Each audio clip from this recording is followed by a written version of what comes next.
Welcome to the first principles of the oracles of God. Today I am joining Jack as we present today's oracle. And the title of today's oracle is The Foundation of Truth.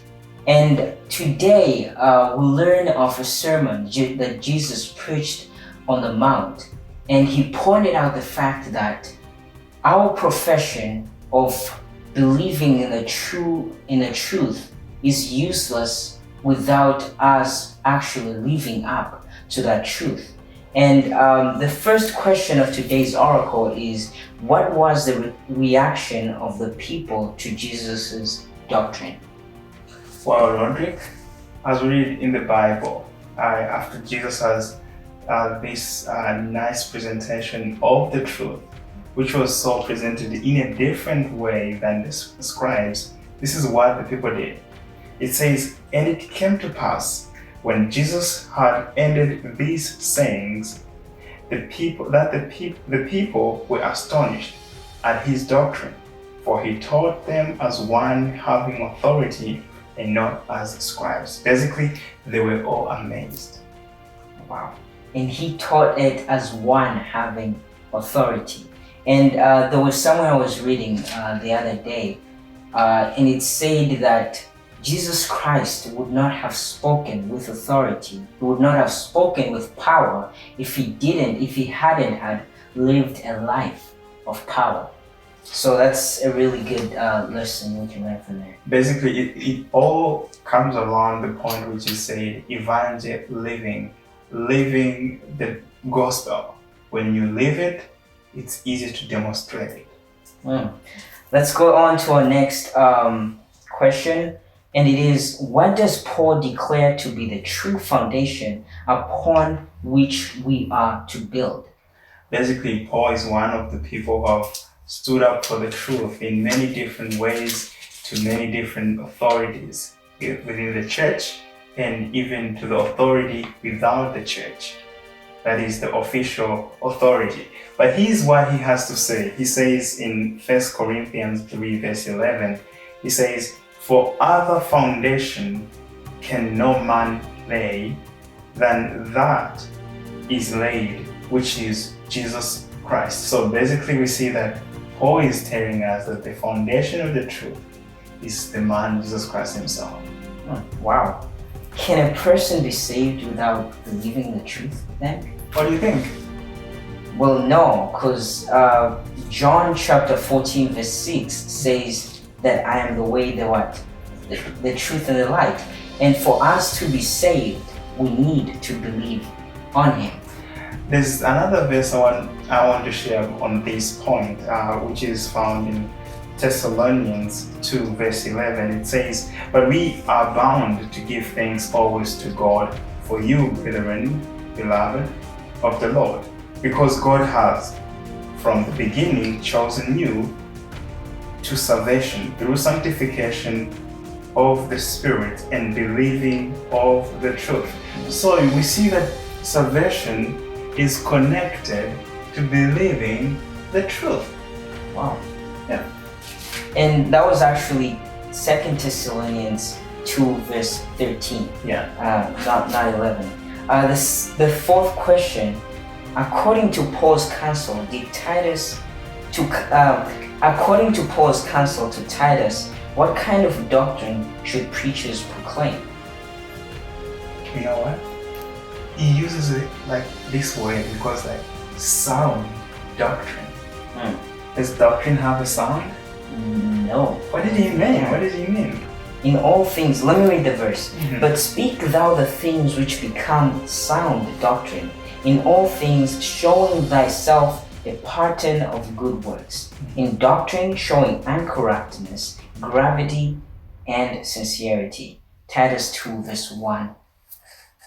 That's very true. And it's not only this time only way that he uses the word. While advising Timothy, he says to Timothy that in the latter times, many shall give they shall give attention to fables and leaving the sound doctrine.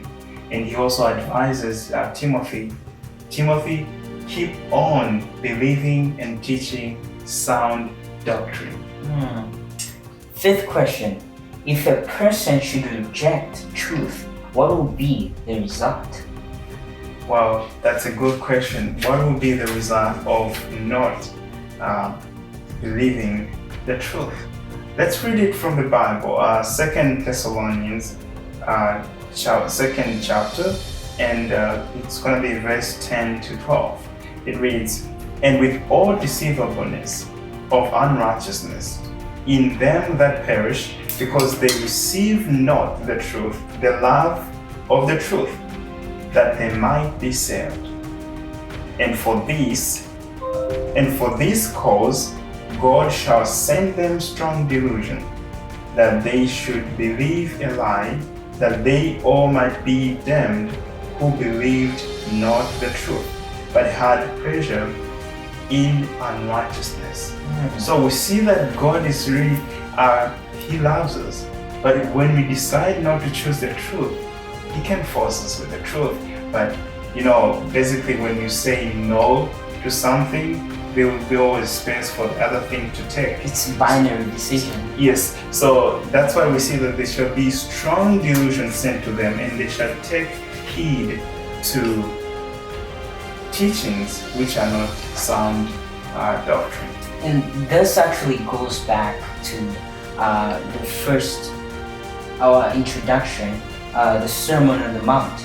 Jesus Christ concluded the sermon with a parable, comparing those people who heard the words, professed to believe the truth, but still lived otherwise, to a person who builds a house upon what? Sand. And the house does what? Corrupt. It was destroyed when the rain and the wind came. It fell down. But those who took heed to the truth and lived up to the truth, they were compared to this man who built a house on a rock. And what is that rock? Jesus Christ Jesus himself. Christ That's why we saw Paul saying that we have the only foundation we have is Jesus Christ. Sure. The other thing about not believing the truth, here's what happens. Somebody was saying in the church, imagine if God skipped our prayers just as we skip, let's say, hymns while singing or something like that. There are many things God asks us we skip. And imagine if He would be doing that on our prayers. When we skip something He asks us to do, He also skips our prayers. But it's also true here. If we read Proverbs 28, verse 9, it basically says if a person refuses to hear the truth, that person's prayer become an abomination to the Lord. So if we know something which is true, something we ought to do but we don't do, our prayers will become an abomination to the Lord. I want to add something on that, because mostly when we speak of following the truth, it sounds it's not an easy thing to do. It's not in our nature. It's actually impossible for us carnally to follow God's law. And that's what's powerful about Jesus Christ, because He doesn't just want to save you from your sin and tell you live this life. He actually is willing. He wants to help you. He wants to help me and you actually live up to that truth. And all that matters is it's all about us surrendering that will, being under the true subjection of the will of Christ. Yeah. That's very true. Just to conclude, I want to share with you this. We should never close our eyes to the truth. As we see that in John 12, verse 35 and 36. Jesus showed how the folly of this also in Matthew 15, verse 14.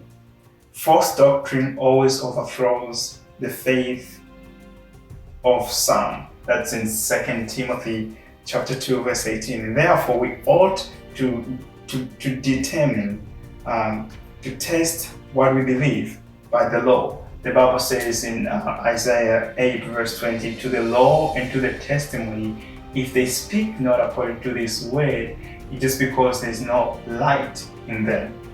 So let us turn down tradition of men and set up or live up to the foundation that God has set up for us. It's gonna be very bad for us if we say we are Christians, which means Christ-like, following Christ, yet we are living by the teachings of men, which is tradition. So our high calling from here, Evangel Living, we are calling you, everyone who's watching, listening right now, think about this. God wants us to believe the truth. We all know that. And every time we live up to tradition of men, we are dishonoring God. And every time we turn down the truth, our prayers become an abomination to the Lord. So let's decide today to follow the truth. That truth which is said by Paul, sound doctrine. May God bless you. May God be with you as you make this powerful decision to follow sound doctrine. Amen.